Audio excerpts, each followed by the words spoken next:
Oke, baik kita lanjut ke penarikan kesimpulan ya.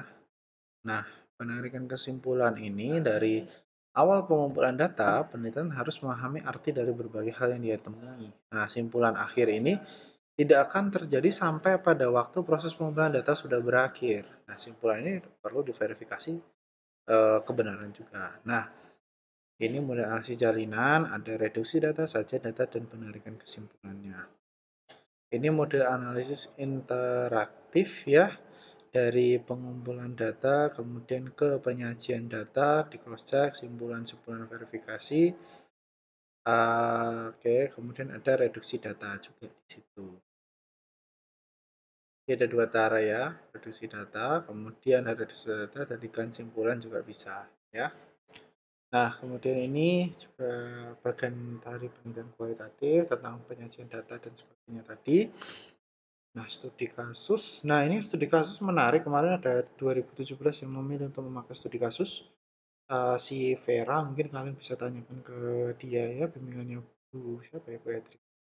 Kemudian studi kasus ya.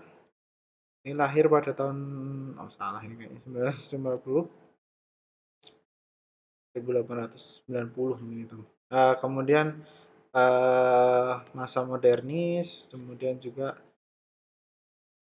sampai sekarang ini suatu kesatuan dari kualitatif yang dia studi kasus. Nah, kalau studi kasus ini bagaimana dan mengapa ya? Agak susah dari kanalnya. Kemudian studi kasus ini dapat diartikan sebagai metode strategi penelitian sekaligus suatu penelitian pada kasus tertentu. Nah, studi kasus ini lebih dipahami sebagai pendekatan untuk mempelajari atau menginterpretasi menerangkan kasus dalam konteks ilmiah. Nah, kemudian ada fenomenologi. Oke, kalau di kita etnografi nggak ada biasanya memang. Grounded research ya.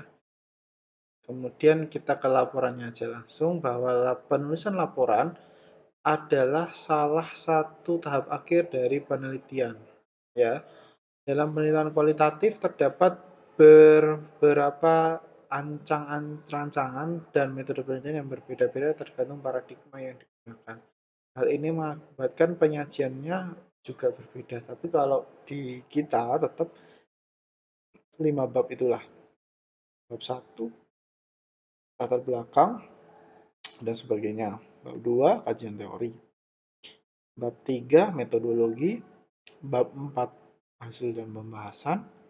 Bab 5 itu adalah simpulan dan saran. Ya kalau penelitian kita. Nah ini contohnya aja sih. Beda-beda sih setiap penelitian.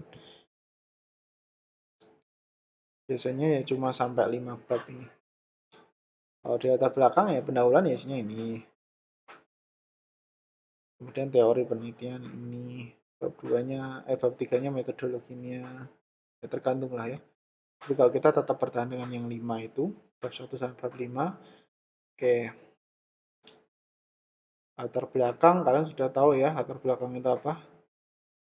Yaitu adalah dasar dari kalian meneliti. Ya, ini berisi banyak sekali. Kalau di kualitatif ini bisa kalian temukan kesenjangan dari kebenaran teoritik dan realitas yang terjadi di lapangan. Ya, latar belakang ini mencakup isu-isu yang mendasar dan menunjukkan tema, topik, judul penelitian yang disebutkan oleh peneliti. Pada bagian ini, diskursus teoritik tentang isu-isu penting dan menarik yang menjadi titik perhatian peneliti. Ya, fokus dari penelitian ya. Fokus dari penelitian ini meliputi objek atau sasaran peneliti, lingkup sosial, spasial, dan temporal. Nah, rumusan masalah ini persoalan yang perlu dipecahkan oleh si peneliti, tujuan penelitian. Nah, ini ya apa yang menjadi tujuan dari penelitian kualitatif kalian nantinya. Kemudian manfaat penelitian kemarin juga di awal sudah saya sampaikan juga. Kajian pustaka ini state of art-nya dari penelitian ini ya. Rujukannya dari mana? Kalau bisa sih sebenarnya di kajian pustaka ini Walaupun sebenarnya untuk proposal mungkin masih diizinkan untuk kopas biar cepet ya. Cuma kalau untuk saran saya kalau biar kalian nggak ngulang-ngulang lagi, misal fix judulnya A, ya sudah kalian kerjakan judul A itu di kajian pustaka kalian kerjain dengan benar-benar. Kajian pustakanya ya kalau kajian pustaka yang dikerjain dengan benar itu artinya gini, kalian memilih yang paling mendekati atau apa ya berkaitan dengan penelitian kalian, ya itu melakukan penelitian terdahulu landasan teori ya oke lah ya yang sering eh, terkopas oleh landasan teori kajian pustaka ini maaf eh, tadi adalah dasarnya.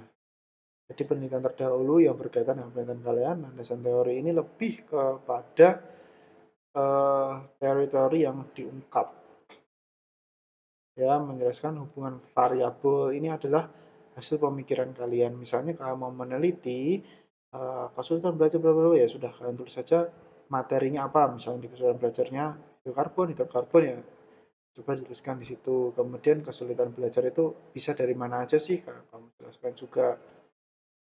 Kemudian kerangka berpikir. Nah, ini sebenarnya juga penting di dalam sebuah penelitian. Tanpa kerangka berpikir yang bagus, ya penelitian itu tidak akan terancang dengan bagus juga. Kemudian ancangan penelitian ini tergantung dari eh, formatnya, tapi kalau kita tidak, kemudian latar penelitian, data sumber data, teknik pengumpulan data, tadi sudah disampaikan di depan bahwa ada wawancara observasi studi dokumen. Nah, keabsahan data ini bisa memakai triangulasi metode, sumber, peneliti, kemudian alasan menggunakan teknik ini, kemudian juga uh, teknik analisis data ini bisa dari sajian datanya, reduksi datanya, dan penarikan kesimpulan. Caranya seperti itu. Gambaran umum latar penelitian ya bagaimana berisi uraian tentang situasi, latar penelitian, berdasarkan karakter subjek penelitian, karakter subjek ini misalnya lingkungan geografi, sejarah, nilai budaya, ekonomi, politik, dan sebagainya ya. Bab 3 dan bab 4 ini adalah yaitu metodologi. Metodologi kualitatif berbeda dengan kuantitatif ya. Kesimpulan ini kesimpulan saran. Oke, cukup itu aja sih. Kita lihat ya contoh penelitian kualitatif sekarang. Oke.